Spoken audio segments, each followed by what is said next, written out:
Well, we first moved into Citrus Heights, like I say, it was Christmas of '57, January of '58, and we rented a house in Carmichael. And my relatives, I have relatives that lived here in Citrus Heights, and we really liked the area, so we've been looking for houses to rent and buy, and consequently why Leonard Drive in Citrus Heights, why they had 3 spec homes that they built over there, Duncan and Hobday, I think it was. And we looked at them and thought they were beautiful, but we didn't have enough money to buy them, and told Duncan, I says, tell you what, I says, we'd love to have one of these houses, but we got no money down, but I got $100 a month coming in on the house that we had in Orica that we sold. And they said, oh, we can't do that. So about 2 months or 3 months went by, and they called us on the phone and says, okay, we'll take your deal. So it worked out great. We bought this house on Leonard Drive and lived there for 12 years. And then we bought this house in '66 and moved here.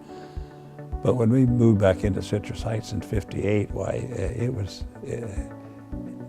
neat. There was nothing. I mean, a lot of bare ground. The mall wasn't here yet. Highway 80 was here, just had been built, I think, just a few years before we moved back.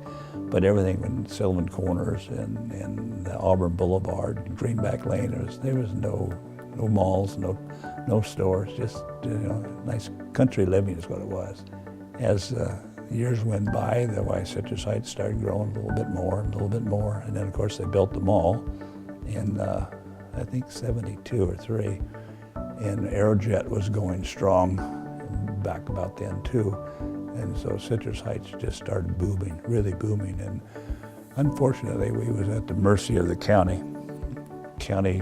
Our taxes and all of our monies and everything going to the county, why they did very little as far as police protection and improvements, road improvements and stuff like that. They just liked our tax dollars. So when the mall was built and people started buying land and more people moved here, well, we was just about built out completely, but we had no control of our destiny.